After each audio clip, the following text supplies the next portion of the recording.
Halo pemirsa Kitab Mawas Diri. Untuk video kali ini saya akan menyampaikan satu cerita sejarah yang mesti tidak kalah menarik untuk diulas dan dibahas secara lugas. Tanpa berlama-lama, inilah judul ceritanya. Berdirinya Kerajaan Demak dan gugurnya Sunan Ngudung. Seluruh para wali bersyukur atas karunia Allah atas berdirinya Kesultanan Demak di bawah pemerintahan Sultan Bintara. Untuk menyempurnakan Demak sebagai kerajaan Islam, mereka berencana untuk membangun masjid. Singkat cerita, masjid bertingkat 3 yang tampak indah itu berhasil mereka bangun. Sesudah masjid terbangun, maka para wali yang tergabung dalam majelis dakwah Wali Songo melakukan rapat. Hasil rapat memutuskan bahwa Sunan Bonang ditunjuk sebagai imam, sementara wali yang bertugas untuk melakukan khotbah adalah Sunan Giri. Sejak itu, Masjid Demak digunakan untuk melakukan sholat berjamaah oleh para wali dan orang-orang Demak yang telah menganut ajaran Islam. Pada kesempatan lain, Sunan Bonang memberikan pakaian antakusuma lungsuran Kanjeng Nabi Muhammad yang bernama Kiai Gondil kepada Sunan Kalijaga. Sungguh bahagia Sunan Kalijaga saat menerima pakaian yang tak ternilai harganya itu. Dengan berdirinya Masjid Demak, lambat laun Kesultanan Demak semakin berkembang hingga membuat Raja Brawijaya merasa terancam kedudukannya sebagai raja di tanah Jawa.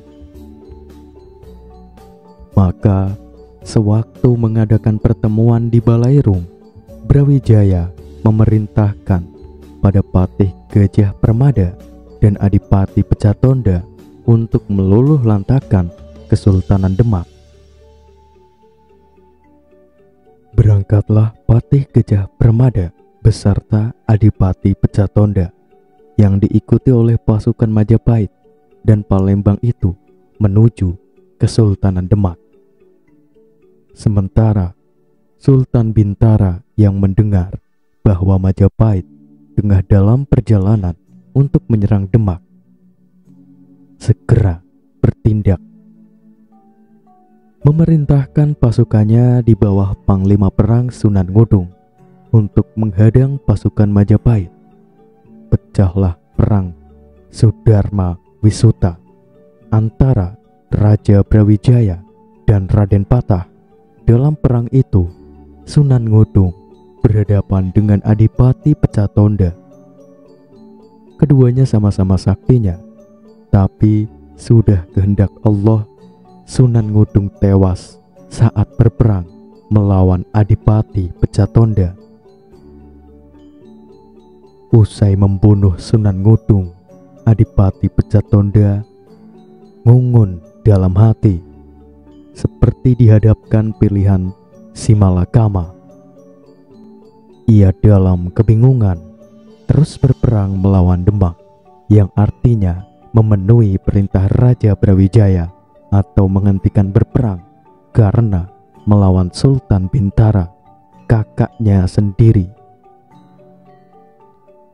Hingga muncullah suatu keputusan, ia yang tak lagi berpihak pada Majapahit atau Demak itu kembali ke Palembang beserta pasukannya. Bukan hanya Adipati Pecatonda yang ngungun hatinya, Sultan Bintara pun demikian. Ia sangat berduka atas gugurnya Sunan Ngudung. Namun sesudah Sunan Ngudung dimakamkan, ia mengambil keputusan untuk menyerang Majapahit dengan jumlah pasukan lebih besar lagi. Mencium warta kalau Demak akan menyerang Majapahit, Patih Gajah Permada pasukan beserta istana Majapahit musnah bersama Raja Brawijaya. Maka ketika pasukan Demak telah sampai di telatah kota Praja Majapahit, hanya menemukan Ratu Darawati yang telah menganut ajaran Islam.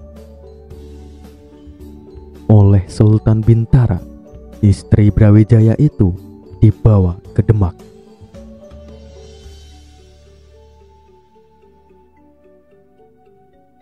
Ki Ageng Tarup III, Bondan Surati, dan Nawangsih telah berputra bernama Getas Pandawa. Sesudah Ki Ageng Tarup meninggal, maka Getas Pandawa yang tinggal di Pedukuhan Tarup itu dikenal dengan Ki Ageng Tarup IV. Dari Getas Pandawa lahirlah putra Selarasa yang kelak dikenal dengan Ki Ageng Sela. Sesudah menginjak usia dewasa, Selarasa menikah dengan putri seorang pendeta dari Selabentar. Suatu hari, Getas Pandawa yang sudah memasuki usia senja itu menemui putranya. Kepada Selarasa, Getas Pandawa memberikan wejangan.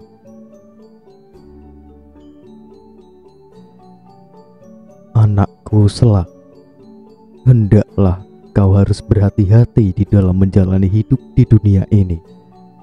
Kau harus waspada pada godaan iblis. Kau pula harus suka bertapa.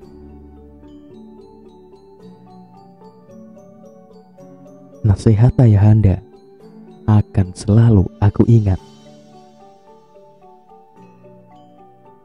Ingatlah pula Sastra 30. Alif maknanya menghadap kepada Hyang Widi. Merasalah bahwa hidupmu hanya titipan. Hebe bermakna bahwa kebenaran anggapan dan tindakan manusia bila bergerak dalam hening. Kemana setiap tujuan hendaklah waspada. Bila diam, ada di mana manusia bergerak. Bila terusik hatinya, heningnya di mana? Bertapanya hati bila menghadapi Hyang Sukma. Jangan mengikuti hawa, selalu waspada. Bila manusia ada, beradalah dalam karya. Jangan sekedar ada. Sudah jelas, manusia dijelmai rasa dan nyawa. Sebab itu, jangan menyerupai sampah yang mengikuti arus air. Jangan seperti sampah yang terombang-ambing di lautan lepas. Ikuti perintahnya. Selain alif dan hebe, aksara apalagi yang mengandung ajaran mulia bagi dan berguna dalam hidup Ananda ayah? Aksara Jim. Getas Pandawa sejenak terdiam untuk mengambil nafas dan mengembuskannya dengan lembut. Mengandung ajaran bahwa manusia dikaruniai panca indera. Panca indera harus dikembalikan pada yang tunggal. Bila tidak demikian, manusia akan mendapat malapetaka.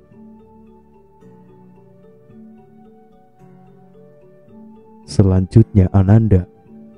Aksara apa ayahanda?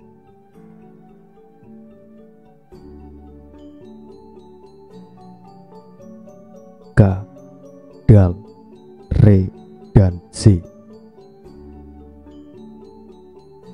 K bermakna bahwa di dalam hak sesuatu yang baru tidaklah tampak. K besar, tak lagi menengok halal dan haram. Semuanya sudah lebur. Dal, derajat semua orang adalah sama. Dal besar, jalan untuk selalu ingat. Sementara ingat dibagi dua. Ingat pada jalan kehidupan. ingat pada jalan kematian. Re artinya rahmat. Sejatinya manusia buta, tuli, bisu, dan kosong. Bila manusia dapat melihat zat ilahi, maka ia mendapat rahmat. Sedangkan C artinya jangan melihat wujud yang lain kecuali kepada yang sejati.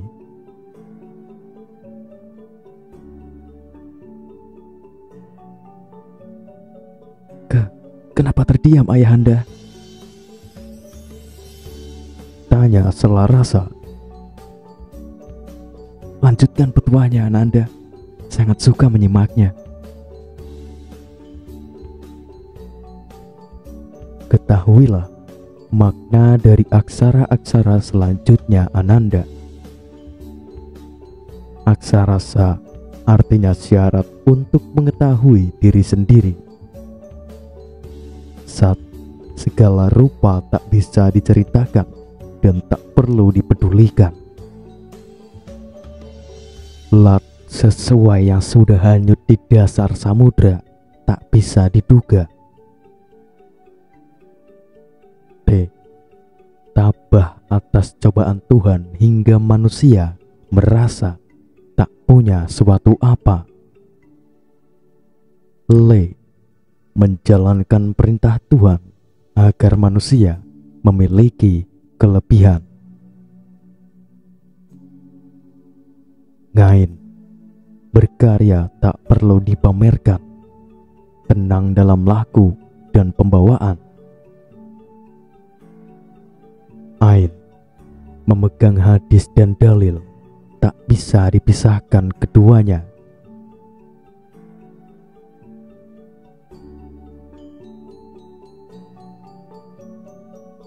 Eve, benar setiap laku bila manusia tak bersekutu dengan iblis, melainkan taat pada Tuhan. K kecil, mengetahui kehendak Tuhan. K besar, menerima kasih Tuhan. Lam, waspada atas segala isi jagat raya. Mim, yakin ada tidak merasa mati. Tak melihat kemana-mana, tak menengok surga dan neraka, tak melihat segala keindahan. Hanya Tuhan yang menjadi tujuan penglihatan. Nun, menerawang yang sejati. Berlanjut pada bumi dan langit 7 lapis, kembali pada cahaya. Wawu mengetahui banyak manusia, mengenal satu persatu.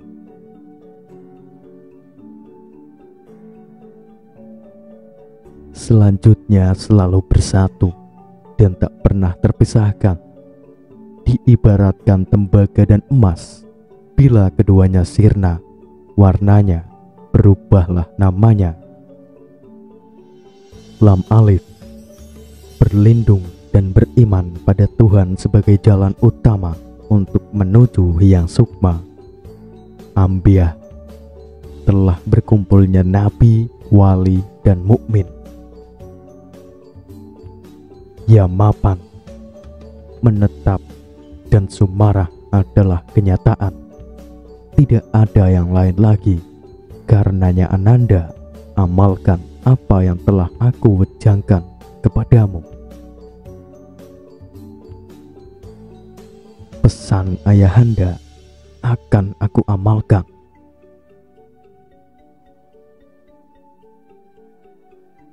Sepulang Selarasa ke Sela, Ketas Pandawa kembali ke ruang Panepen. Beberapa tahun kemudian, Ketas Pandawa meninggal. Sejak itu, tak ada lagi kelanjutan gelar Ki Ageng Tarub. Mengingat Selarasa yang tidak tinggal di desa Tarub, melainkan di desa Sela, dikenal dengan nama Ki Ageng Sela. Sementara Pangeran Bintara yang berkuasa di Kesultanan Demak itu telah mangkat. Sebagai penggantinya adalah putranya, yakni Pangeran Trenggana. Wanasalam sebagai patihnya, sementara yang menjabat sebagai penasehat raja adalah Sunan Kudus. Dikisahkan tentang keturunan Raja Brawijaya, yakni Kebu Kanigara dan Kebu Kenanga. Karena tinggal di Tingkir, Kebu Kanigara dikenal dengan Ki Ageng Tingkir, sementara Kebu Kenanga yang tinggal di Pengging dikenal dengan Ki Ageng Pengging. Hubungan keduanya, Kebu Kanigara merupakan kakak kandung dari Kebu Kanigara. Kebu Kenanga memiliki seorang putra laki-laki. Oleh Kebu Kanigara, putra adiknya itu diberi nama Mas Karbet. Beberapa tahun kemudian, Kebu Kanigara meninggal. Sewaktu meninggal, Kebu Kanigara tidak meninggalkan putra. Sesudah Kebu Kenanga dan istrinya meninggal, Mas Karbet diasuh oleh istri Kebu Kanigara. Kelak, Mas Karbet dikenal dengan nama Jaka Tingkir, seorang pemuda dari desa Tingkir. Meninggalnya Kebu Kenanga bukan karena mati sewajarnya, tapi dibunuh oleh Sunan Kudus. Kisah pembunuhan tersebut berawal dari tuduhan Sultan Demak bahwa Kebu Kenanga akan melakukan pemberontakan. Maka diutuslah Sunan Kudus yang disertai oleh 4 pengiringnya ke Pengging. Setibanya di Pengging, Sunan Kudus menemui Kebu Kenanga. "Hei Kebu Kenanga, kenapa kau tak mau menghadap Sultan Demak? Kan akan melakukan pemberontakan terhadap Kanjeng Sultan."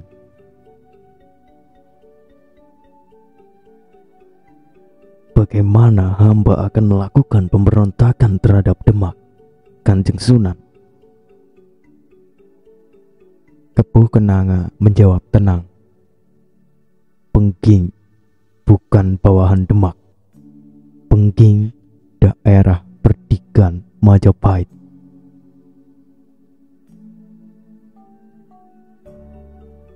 Tidak perlu berdalih macam-macam, Kebu Kenanga." Wajah Sunan Kudus menyemburat merah tembaga.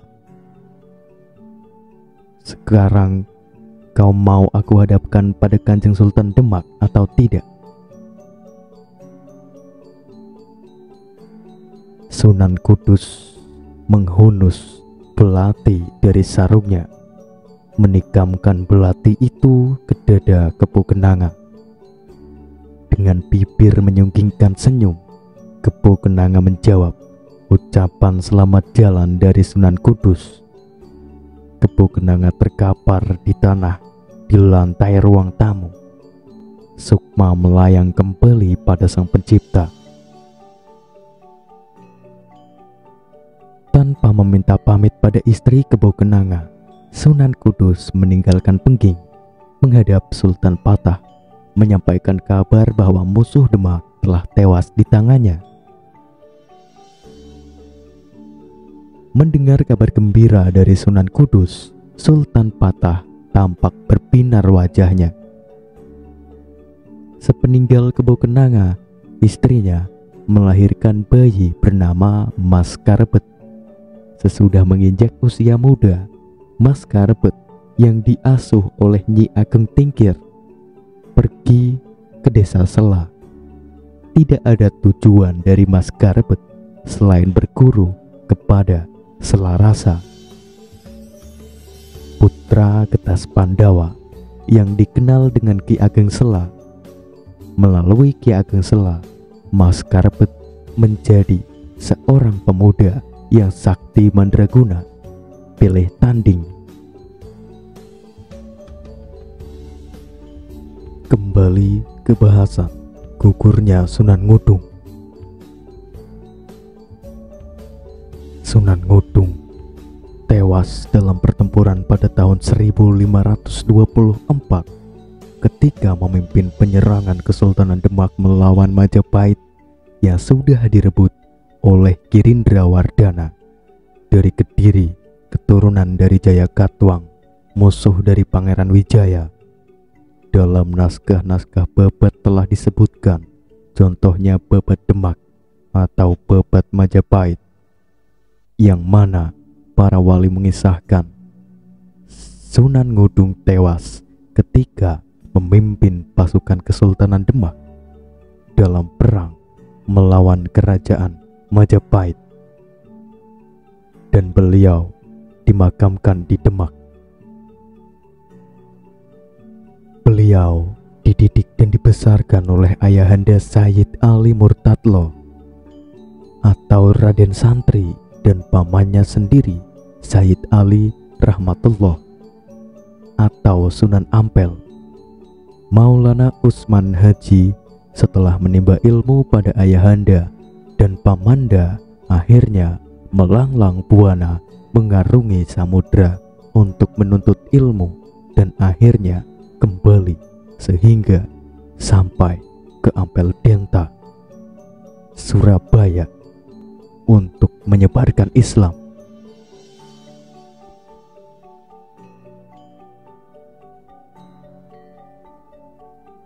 Maulana Usman Haji adalah seorang yang pandai berperang. Oleh karena itu, oleh Maulana Rahmat Ali Rahmatullah atau Sunan Ampel merekomendasikan kepada Raja Majapahit untuk menjadi pelatih tentara Majapahit. Kemudian, beliau berangkat ke Majapahit untuk menemui raja dan diangkatlah menjadi pelatih militer untuk tentara kerajaan Majapahit. Hasil didikannya sangat luar biasa karena menjadi tentara yang hebat semua.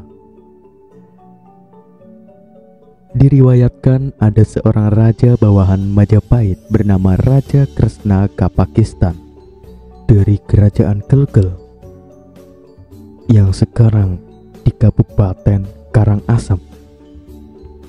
Dirinya datang untuk melakukan kunjungan untuk menghadap Majapahit. Ketika dirinya ingin pulang, Raja Majapahit kemudian memberikan hadiah berupa 60 prajurit terbaik untuk mengawalnya ke Bali. Dari 60 prajurit terbaik ini, dalam sejarah dalam Waturenggong di Bali disebut Nyama Selam. Nyama artinya saudara, Selam artinya Islam. Disebutkan oleh Tatang, 60 prajurit ini merupakan Muslim pertama yang sampai di Bali.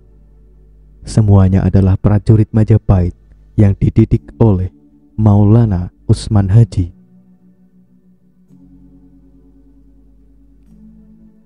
Kemudian terjadi pemberontakan di Majapahit yang terlebih dahulu diserang oleh Prabu Girindrawardhana pada tahun 1478 dan 1498 dari Keling, Kediri. Keturunan Prabu Jayakatwang, musuh Raden Wijaya. Girindrawardhana dibantu oleh Patih Empu Tahan, ayah Raden Udara, pada penyerangan Brawijaya V yang merupakan raja dari terah asli Majapahit atau Bre Kertabumi, diserang oleh Girindrawardhana yang ditandai dengan Condro Sengkala Sirna Ilang Kertaning Bumi atau 1440 Saka 1478 Masehi. Masih pada ketika diserang oleh Girindrawardhana, Bre Kertabumi menyelamatkan diri ke Gunung Lawu. Brawijaya V pasca penyerangan Girindrawardhana atas Majapahit, dirinya kemudian diangkat menjadi Raja Majapahit bergelar Brawijaya VI. Raden Patah mencoba menuntut haknya atas tahta Majapahit, namun upaya tersebut tampaknya kurang berhasil. Justru kemudian Girindrawardhana dibunuh oleh patihnya sendiri bernama Patih Udara. Patih Udara kemudian menggantikan Girindrawardhana menjadi Raja Majapahit dengan gelar Brawijaya VII. Sunan Ngudung kembali ke Demak. Raden Patah mencoba menuntut haknya atas tahta Majapahit selanjutnya. Raden Patah, Adipati Demak yang selanjutnya menjadi Sultan Demak, mengumpulkan bala tentara untuk membantu Bhre Kertabumi, ayahnya yang telah diserang Majapahit. Namun dalam penyerangan Raden Patah mengalami kekalahan. Setelah kekalahan, para Dewan Wali menyarankan Raden Patah untuk meneruskan pembangunan Masjid Demak. Penyerangan pamungkas terhadap Majapahit terjadi setelah Sunan Ampel di Surabaya meninggal dunia. Berbondong-bondong para santri yang dipimpin Sunan Ngudung dan para ulama bergerak menyerang. Selain sebagai panglima perang seperti yang sudah tergambarkan, Sunan Ngudung memiliki jejak historis sebagai penyebar Islam di wilayah Tuban, khususnya di desa Wadung, Kecamatan Soko.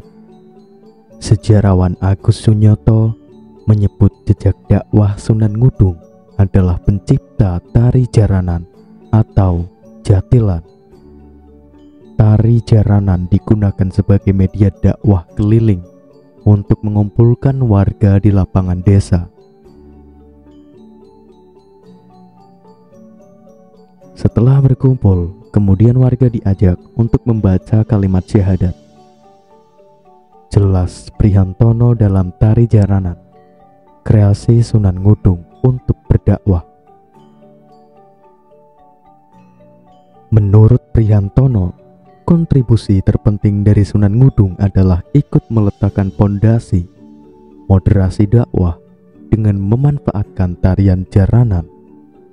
Ada dua pendapat jelasnya yang menyebutkan asal-usul dan tahun kemunculan seni ini. Pertama, kesenian jaranan mulai muncul sejak abad ke-10 atau sekitar tahun 1041 bersamaan dengan kerajaan Kahuripan terbagi dua, yaitu bagian timur kerajaan Jenggala dan sebelah barat kerajaan Panjalu. Kedua kesenian jaranan sudah tumbuh dan berkembang sekitar abad 14 sampai 15 Masehi. Disebutkan oleh Agus Sunyoto, kesenian ini lahir pada masa transisi zaman Hindu ke Islam. Kesenian ini digunakan oleh para wali sebagai media dakwah. Perkembangan agama Islam di wilayah Purwodadi ternyata juga ada andil dari Sunan Ngudung.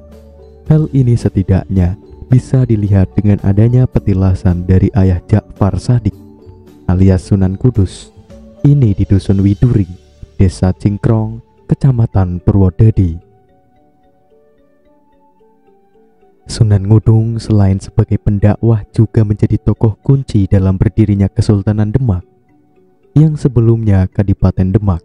Beliau berperan sebagai panglima perang Kesultanan Demak dalam melawan Majapahit yang sudah dikuasai oleh keturunan Jayakatwang, musuh dari Raden Wijaya, hingga gugur di medan perang.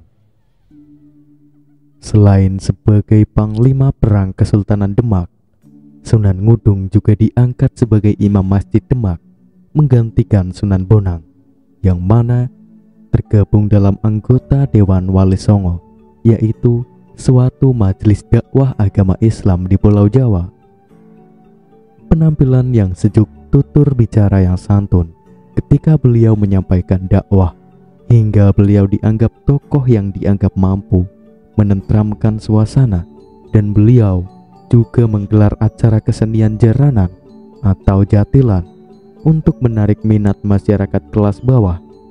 Perlahan tapi pasti, masyarakat kelas bawah mulai berbondong-bondong memeluk agama Islam, mengikuti ajaran Sunan Ngudung yang dengan budaya keseniannya banyak menarik minat masyarakat. Demikianlah cerita sejarah hari ini. Wassalamualaikum warahmatullahi wabarakatuh.